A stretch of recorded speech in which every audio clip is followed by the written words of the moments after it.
Hello दोस्तों, तो फिर एक बार स्वागत करती हूँ आपके अपने YouTube channel target exam study platform पर। तो उम्मीद करती हूँ आप लोग बहुत बेहतर होंगे। दोस्तों, आज हम यहाँ डिस्कस करेंगे इतिहास के कुछ महत्वपूर्ण क्वेश्चन जो कि आपके किसी भी कॉम्पिटिटिव एग्जाम के दृष्टिकोण से काफ़ी महत्वपूर्ण साबित होंगे। तो आप लोग वीडियो को शुरू से एंड तक वॉच कीजिए। और जो भी भाई बहन पहली बार जुड़ रहे हैं वो चैनल को सब्सक्राइब कर लें। वीडियो आपको अच्छा लगे तो एक लाइक जरूर कीजिए। देखिए, इस वीडियो का पहला क्वेश्चन है, आरण्य ग्रंथों की संख्या डॉट है, इसमें दार्शनिक एवं डॉट विषयों का वर्णन है। अब आपको बताना है कि इसमें राइट आंसर क्या होगा। देखिए, इसके ऑप्शन है, ऑप्शन नंबर ए 7 रहस्यात्मक, ऑप्शन बी 9 सामाजिक, या फिर ऑप्शन सी 4 वैज्ञानिक, ऑप्शन डी 8 राजनीति। बताइए इसमें क्या होगा, क्या ऐसा कौन सा ऑप्शन है जो इसमें ठीक बैठेगा। आरण्यक ग्रंथों की जो संख्या है वो कितनी है। आरण्यक ग्रंथों की संख्या देखिए कितनी है, 7 है। इसमें दार्शनिक एवं रहस्यात्मक विषयों का वर्णन है। क्या है, आरण्यक ग्रंथों की संख्या कितनी है, 7 है। और दार्शनिक एवं इसमें किसका वर्णन किया गया है, किन विषयों का वर्णन किया गया है, रहस्यात्मक। तो ऑप्शन ए जो है ये इसमें राइट हो जाएगा। नेक्स्ट क्वेश्चन है आपका कि वेदों का अर्थ समझने के लिए डॉट की रचना की गई है। इनकी कुल संख्या डॉट है, शिक्षा, कल्प, व्याकरण, निरुक्त, छंद एवं ज्योतिष। अब आपको इसमें राइट आंसर बताना है कि इसमें कौन सा ऑप्शन है जो सही होगा। इसमें वेदों का अर्थ समझने के लिए क्या होना चाहिए, वेदों की रचना, वेदांग की रचना की गई है। किसकी रचना की गई है, वेदों का अर्थ समझने के लिए वेदांगों की रचना की गई है। और इनकी कुल संख्या आपको बतानी है कितनी है, कुल संख्या कितनी है वेदांगों की। तो देखिए, जो वेद है उनकी जो कुल संख्या है वो 6 है। तो यहाँ पर देखिए, वेदांगों का अर्थ समझने के लिए वेदों का अर्थ समझने के लिए वेदांगों की रचना की गई है। और यदि इनकी संख्या पूछी जाए, वेदों की संख्या, तो वेदों की संख्या है 6। तो यहाँ पर जो ऑप्शन बी है वो आपका राइट हो जाएगा। नेक्स्ट क्वेश्चन है, निम्नलिखित में से कौन सा एक वेदांग नहीं है। निम्नलिखित में से कौन सा एक वेदांग नहीं है। अब देखिए, इसमें ऑप्शन है शिक्षा, कल्प, आयुर्वेद या फिर निरुक्त। तो इसमें से कौन सा एक है जो आपको बताना है जो कि वेदांग नहीं है। तो देखिए, इसमें आयुर्वेद जो है ये वेदांग में नहीं आता है। तो ऑप्शन सी आपका राइट हो जाएगा। नेक्स्ट क्वेश्चन है, क्वेश्चन नंबर 4, छंद, ज्योतिष, व्याकरण आदि है। क्या है, छंद, ज्योतिष, व्याकरण जो है ये किस में आते हैं, क्या है ये वेदांग है या उपनिषद है या ज्योतिष है या शैक्षिक ग्रंथ है, क्या है ये। तो देखिए, छंद, ज्योतिष, व्याकरण है ये वेदांग में आते हैं। तो ऑप्शन ए आपका राइट हो जाएगा। और वेदों की संख्या कितनी होती है, तो 6 होती है। नेक्स्ट क्वेश्चन है, पूर्व मीमांसा दर्शन के प्रवर्तक का नाम पूछा जा रहा है। क्या है, पूर्व मीमांसा दर्शन के प्रवर्तक कौन है। चरवाक है, जैमिनी है, व्यास है या फिर वेद व्यास है। कौन है इनके प्रवर्तक। तो देखिए, पूर्व मीमांसा इनके जो प्रवर्तक हैं वो जैमिनी है। तो ऑप्शन बी आपका राइट हो जाएगा। नेक्स्ट क्वेश्चन है, उत्तर मीमांसा दर्शन के प्रवर्तक का नाम पूछा जा रहा है। उत्तर मीमांसा इनके ऑप्शन है जैमिनी, चरवाक, बादरायण या वेद व्यास। अब इसमें जो राइट ऑप्शन होगा वो हो जाएगा बादरायण, जो कि उत्तर मीमांसा दर्शन के प्रवर्तक है। कौन, बादरायण। नेक्स्ट क्वेश्चन देखते हैं। नेक्स्ट क्वेश्चन है क्वेश्चन नंबर 7, बुद्ध के पूर्व जीवन से संबंधित घटनाओं का वर्णन डॉट में है, किस में है बताइए। बुद्ध के पूर्व जीवन से संबंधित घटनाओं का वर्णन, क्या अगुत्तर निकाय में है या विनय पिटक में है या अभिधम पिटक में है या फिर जातक कथाओं में। बताइए, बुद्ध के पूर्व जीवन से संबंधित जो घटनाएं हैं उनका वर्णन किस में मिलता है। तो देखिए, उनका जो वर्णन है, बुद्ध के पूर्व जीवन से संबंधित घटनाओं का वर्णन है, ये मिलता है अगुत्तर निकाय में। तो यहाँ पर ऑप्शन ए आपका राइट हो जाएगा। नेक्स्ट क्वेश्चन है, निम्नलिखित बौद्ध ग्रंथों में कौन सा सर्वाधिक महत्वपूर्ण है। निम्नलिखित बौद्ध ग्रंथों में जो सबसे ज्यादा महत्वपूर्ण है वो क्या है। क्या त्रिपिटक है, जातक कथाएं है या अगुत्तर निकाय है या बौद्ध निकाय है। बताइए, सबसे ज्यादा जो महत्वपूर्ण है वो क्या है। तो देखिए, बौद्ध ग्रंथों में जो सर्वाधिक महत्वपूर्ण है वो त्रिपिटक है। इससे क्वेश्चन हर बार पूछा जाता है। अब देखते हैं नेक्स्ट क्वेश्चन। नेक्स्ट जो क्वेश्चन है, क्वेश्चन नंबर 9 क्या पूछ रहा है कि निम्नलिखित में से किस पुरा स्थल के जो है अवशेष मिले हैं। निम्नलिखित में से बताना है कि किस पुरा स्थल में राख के अवशेष मिले। देखिए यहाँ पर राख होगा, क्या होगा, राख होगा, राख लिखा हुआ है, राख के अवशेष मिले हैं। निम्नलिखित में से किस पुरा स्थल के राख के अवशेष मिले हैं। भीमबेटका, होशंगी, कुरनूल गुफा या उत्तर प्रदेश के पुरा स्थल। तो बताइए किस पुरा स्थल के राख के अवशेष मिले हैं।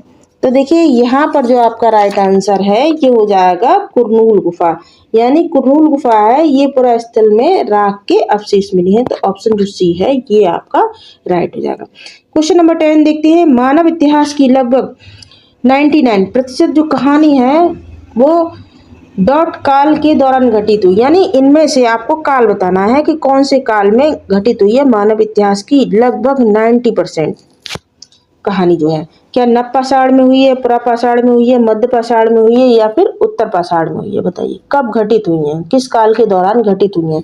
तो देखिए मानव इतिहास की जो लगभग 90% जो है ना ये हुई है पुरा पाषाण काल में। किसमें घटित हुई है, पुरा पाषाण काल में। तो option B is the right answer. Clear. Next question है क्वेश्चन नंबर 11। जिस काल में हमें पर्यावरणीय बदलाव मिलते हैं उसे डॉट कहते, क्या कहते हैं। जिस काल में पर्यावरणीय बदलाव मिलते हैं उसको क्या कहते हैं। बताइए पुरा पाषाण युग कहते हैं या नव पाषाण युग कहते हैं या मध्य पाषाण युग कहते हैं या फिर इनमें से कोई नहीं। तो देखिए जिस काल में हमें पर्यावरणीय बदलाव मिले हैं उसको बोलते हैं मध्य पाषाण। तो option C is the right answer. Next question है हड़प्पा कालीन पुरा स्थल धौलावीरा, देशलपुर एवं सुरकोटगा कहाँ स्थित है। आपको बताना है कि हड़प्पा कालीन जो पुरातत्व स्थल थे जैसे धौलावीरा, देशलपुर, सुरकोटगा कहाँ स्थित है। गुजरात में, पंजाब में, राजस्थान में या फिर हरियाणा में कहाँ स्थित है ये। तो देखिए ये गुजरात में स्थित है। हड़प्पा कालीन जो पुरा स्थल है धौलावीरा, देशलपुर ये गुजरात में स्थित है। नेक्स्ट क्वेश्चन है निम्नलिखित में से कौन सा हड़प्पा कालीन पुरा स्थल हरियाणा में स्थित है। जो हरियाणा में स्थित है उसके बारे में पूछा जा रहा कौन सा है इनमें से। क्या रंगपुर है, आलमगीरपुर है, राखीगढ़ी है या मेहरगढ़ है, क्या है जो कि हरियाणा में स्थित है। तो ये हो जाएगा राखीगढ़ी। राखीगढ़ी जो है ये हड़प्पा कालीन पुरा स्थल हरियाणा में स्थित है। नेक्स्ट है कि सैंदव जो सभ्यता है इनमें निम्नलिखित में से किसके प्रयोग के साक्ष्य नहीं मिले हैं। सैंदव जो सभ्यता है इनमें से किसके साक्ष्य नहीं मिले हैं। क्या तरबूज के मिले हैं, नारियल, अनार, आम, किसके इनमें से कोई एक ऐसा है जिसके साक्ष्य नहीं मिले हैं सैंदव सभ्यता में। तो देखिए यहाँ पर आम के साक्ष्य नहीं मिले हैं। तो ये आंसर आपका सही हो जाएगा। नेक्स्ट क्वेश्चन है सैंधव सभ्यता है इसमें निम्नलिखित में से किस पशु के प्रयोग के जो साक्ष्य हैं वो नहीं मिले हैं। किस पशु के प्रयोग के साक्ष्य नहीं मिले हैं। तो यहाँ पर देखिए इसके ऑप्शन क्या है, भेड़, बत्तख, बकरी, मुर्गा। तो यहाँ पर बत्तख के साक्ष्य नहीं मिले हैं। बाकी भेड़, बकरी और मुर्गी इसके साक्ष्य मिले हैं लेकिन बत्तख के नहीं मिले हैं। नेक्स्ट क्वेश्चन है महावीर को किस आयु में सर्वोच्च ज्ञान की प्राप्ति हुई। महावीर को किस आयु में सर्वोच्च ज्ञान की प्राप्ति हुई। 30 वर्ष, 32 वर्ष, 40 वर्ष या 42 वर्ष। तो राइट आंसर हो जाएगा आपका 42 वर्ष, यानी ऑप्शन डी आपका राइट हो जाएगा।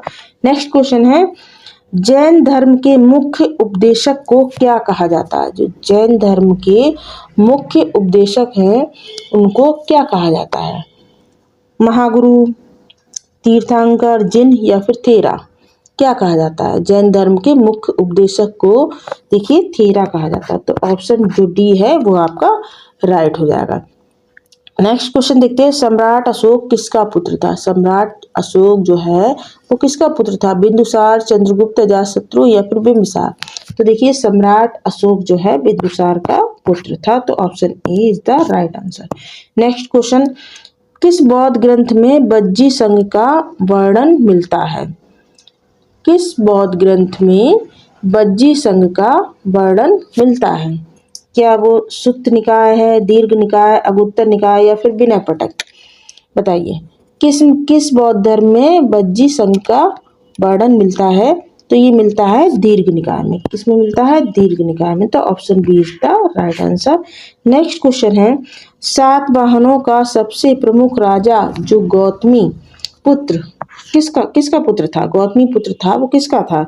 श्री सातवीर, राज प्रथम या श्री सातकर्णी या राज राजा प्रथम? बताइए किसका पुत्र था? सातवाहनों का सबसे जो प्रमुख राजा था गौतमी पुत्र, ये किसका था? इसका राइट आंसर क्या होगा? तो देखिए इसका जो राइट आंसर होगा ये हो जाएगा श्री सातकर्णी। सातवाहनों का सबसे प्रमुख राजा जो गौतमी पुत्र था, ये श्री सातकर्णी का पुत्र। तो यहाँ पर option C is the right answer. Next question है, कनिष्क के समय बौद्ध धर्म की एक नई धारा का विकास हुआ है। अब वो क्या कहलाएगी, क्या कहा जाता है उसको? महायान, हीनयान, शून्ययान या फिर शून्यवाद, क्या कहा जाता है इसको? तो देखिए कनिष्क के समय जो बौद्ध धर्म की एक नई धारा डॉट का विकास हुआ था, यानी एक नई धारा का विकास हुआ था, उसे महायान कहा जाता है। क्या कहा जाता है? उसे महायान कहा जाता है। नेक्स्ट क्वेश्चन देखते हैं, दक्कन में मराठा जमींदारों से चौथे वसूलते थे जो भू राजस्व का डॉट प्रतिशत था। बताइए कितना प्रतिशत था? 30 या 27 या 25 या फिर 40? कितने प्रतिशत था? तो देखिए ये था 25%। तो option C is the right answer. Next question है, गुरु गोविंद सिंह ने खालसा पंथ की स्थापना कब की? काफी इंपॉर्टेंट क्वेश्चन है। गुरु ग्रंथ सिंह ने खालसा पंथ की स्थापना जो थी वो कब की है? 1690 में, 1685 में, 1799 या 1699? तो देखिए इसका राइट आंसर हो जाएगा 1699 में। गुरु ग्रंथ सिंह ने खालसा पंथ की स्थापना 1699 में की है। अब देखते हैं next question, question number 24। Question number 24 में देखते हैं, सल्तनत काल में कृषि पर लगाए कर को क्या कहते हैं? सल्तनत काल में कृषि पर जो कर लगाया जाता था उसे क्या कहा जाता था? खराज, दिनाज, खैरात या फिर हिस्सा? तो देखिए सल्तनत काल में कृषि पर जो कर लगाया जाता था उसे कहा जाता था खराज। तो option A is the right answer. Next question देखते हैं, किन शासकों के संरक्षण में अमरावती स्कूल विकसित हुआ था? किन शासकों के संरक्षण में अमरावती स्कूल विकसित हुआ था? सातवाहन, पल्लव, कुषाण या फिर चोल? बताइए। तो देखिए इसका राइट आंसर हो जाएगा सातवाहन। शासकों के संरक्षण में अमरावती जो स्कूल था उसका विकास हुआ था, वो विकसित हुआ था। नेक्स्ट क्वेश्चन है, तंजौर के बृहदेश्वर मंदिर का निर्माण। ये क्वेश्चन भी काफी इंपॉर्टेंट है। तंजौर के बृहदेश्वर मंदिर का निर्माण किसने करवाया था? चोलों ने, पांडवों ने, राष्ट्रकूटों ने या फिर चंदेलों ने? तो देखिए तंजौर के जो बृहदेश्वर मंदिर है इसका निर्माण कराया था चोलों ने। तो option A is the right answer. Next question है, अकबर का जो मकबरा है वो कहाँ स्थित है? अकबर का मकबरा कहाँ पर स्थित है? फतेहपुर सीकरी में, मेरठ में, दिल्ली में या फिर सिकंदराबाद में? तो देखिए सिकंदराबाद में, सिकंदरा में स्थित है। अकबर का जो मकबरा है ये सिकंदरा में स्थित है। नेक्स्ट क्वेश्चन है, किस मुगल शासक को जिंदा पीर कहा जाता है? हुमायूं, जहांगीर, अकबर, औरंगजेब? इस पर भी स्टार मार्क कर लें। तो देखिए औरंगजेब को जिंदा पीर कहा जाता है। तो option D is the right answer. Next question आपका, भक्ति मार्ग की चर्चा हिंदुओं के पवित्र ग्रंथ डॉट में की गई है। बताइए किस ग्रंथ में की गई? क्या उपनिषद में की गई है, वेद में, उपवेद में या भगवत गीता में? बताइए किस में की गई है भक्ति मार्ग की चर्चा हिंदुओं के पवित्र ग्रंथ? तो ये भगवत गीता में की गई है। तो यहाँ पर देखिए ऑप्शन जो डी है ये राइट हो जाएगा।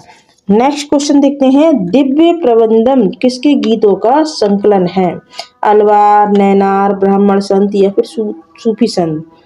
ये देखिए इस वीडियो का लास्ट क्वेश्चन है, दिव्य प्रबंधन किसके गीतों का संकलन है? तो यहाँ पर इसका राइट आंसर हो जाएगा option A. Option A Alvar. Alvar जो है दिव्य प्रबंधन गीतों का संकलन कहा जाता है। Option A is the right answer. So friends, video आपको कैसा लगा कमेंट करके बताएं। वीडियो अच्छा लगा हो तो इसको ज़्यादा से ज़्यादा लाइक कीजिए और अपने फ्रेंड्स में शेयर कीजिए। जो भाई बहन पहली बार जुड़ रहे हैं वो चैनल को सब्सक्राइब कर लें। Thank you.